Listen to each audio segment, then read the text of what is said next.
বর্ষা মানেই বাড়ে মশার প্রকোপ। জমা জলের মধ্যে বংশবৃদ্ধি হয় প্রাণঘাতী ডেঙ্গু মশা এডিসের। কিন্তু এই রোগের থেকে মুক্তি পাওয়াও সহজ। প্রথমেই যেটা সব সময় বলা হয়, বাড়ির চারপাশ পরিষ্কার রাখুন, কোথাও জল জমতে দেবেন না, কারণ ডেঙ্গুর মশা পরিষ্কার জমা জলেই জন্মায়। কিন্তু সব সাবধানতা অবলম্বন করার পরেও যদি এই রোগ থাবা বসায়, কি করণীয় তা জানতে আমরা যোগাযোগ করেছিলাম কনসালটেন্ট ফিজিশিয়ান ডাক্তার রুদ্রজিৎ পালের সঙ্গে। কি বললেন তিনি, শুনে নেব।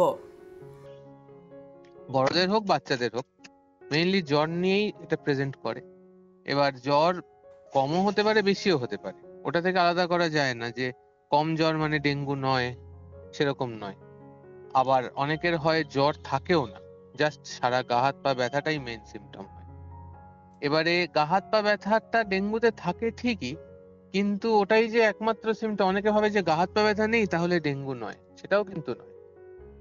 অনেকের মাথায় প্রচন্ড ব্যথা হয়, চোখের পেছনে ব্যথা হয়, গা হাত পায়ে প্রচন্ড ব্যথা হয়, আর অনেকের মাইল্ড ব্যথা থাকে। কিন্তু মূলত জ্বর, গা হাত পা ব্যথা, এই দুটো সিমটম হচ্ছে আমরা লক্ষ্য রাখি। বড়দের হোক বাচ্চাদের হোক, বাচ্চারা সবসময় বলতে পারে না যে গা হাত পা ব্যথা হয়েছে, এই পর্যন্ত। আচ্ছা, এরপরে ডায়াগনোসিস তো সেই ব্লাড টেস্ট করে, মানে চোখে দেখে সিমটম দেখে খুব একটা বোঝা যায় না।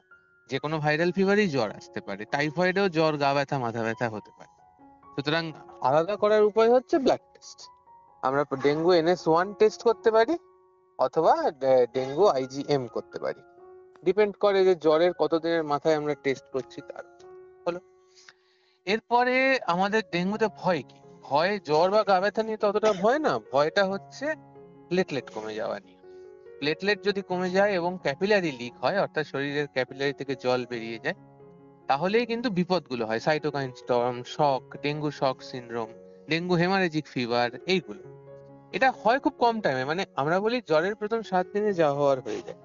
এটা এমন নয় 2 সপ্তাহ, 3 সপ্তাহ, 1 মাস ধরে চলছে তো চলছে। ডেঙ্গু হচ্ছে শর্ট ডিউরেশন ইলনেস, যা হবে 7 দিনে হবে, নইলে আর কিছু হবে। সুতরাং আগের মাসে ডেঙ্গু হয়েছে, এই মাসে প্লেটলেট কমবে, এরকম হয়।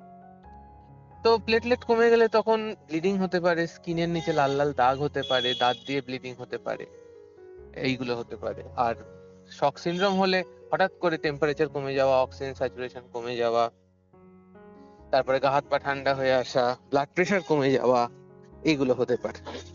এইগুলোই হচ্ছে চিন্তার, এগুলো হঠাৎ করেই হয় এবং হলে তখন আর খুব বেশি সময় থাকে না, এটাই হচ্ছে ভয়।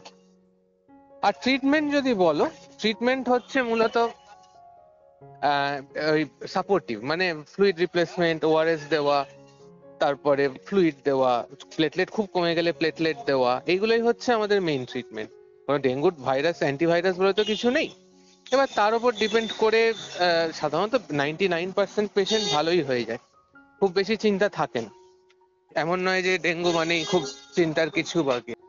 এর থেকে বেশি বাড়াবাড়ি হয় খুব কম ক্ষেত্রে হয়, ওই 1000-এ একজনের হয়, তখন হয়তো ভেন্টিলেশনে দিতে হলো, কিংবা অন্য কিছু ফ্রেশ ফ্রোজেন প্লাজমা দিতে হলো। কিন্তু ওই যে বললাম, 1000 জনে একজনেরও লাগে না, 999 জনই সুস্থ হয়ে যায়, সেটাই হচ্ছে বটম লাইন। প্রথম এবং শেষ কথা, সচেতন হন।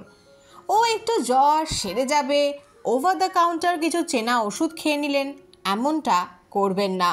অসুখের সঠিক চিকিৎসা একজন ডাক্তারই করতে পারেন। তাই রোগ ফেলে না রেখে চিকিৎসকের পরামর্শ নিন। সুস্থ থাকুন, সুস্থ রাখুন। স্বাস্থ্য সংক্রান্ত নানা প্রশ্নের উত্তর নিয়ে আমরা হাজির হব আপনাদের সামনে। সঙ্গে থাকুন, নজরে রাখুন এই সময় ডিজিটাল।